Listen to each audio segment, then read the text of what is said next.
In this video, we're going to cover our feature engineering workflow. The goal of this workflow is to add relevant information that will help us in our modeling steps and to boost our model performance. For this example, we'll be adding 3 pieces of key information that we identified during our data exploration steps.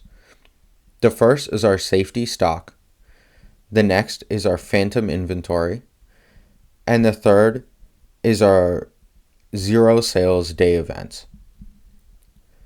By adding each of these pieces of information, we can add to our dataset and enrich our data.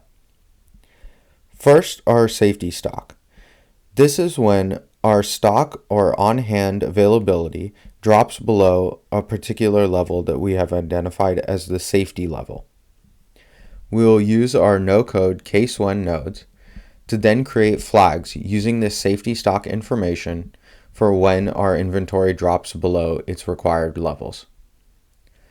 Next is our phantom inventory. Phantom inventory is the difference between the inventory that is on hand in store and the inventory that is shown in our inventory management system. These differences can occur due to fraud, theft, or issues with data entry and updates. Next, we will also add our 0 sales day events.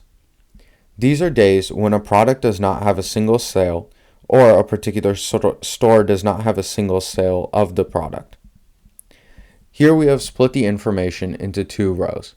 First, we have the 0 sales day events, which we will add a flag for, and on the bottom we have analyzed the consecutive 0 sales day events. We will then use these 2 pieces of information to compute the probability of a 0 sales day event for each particular product.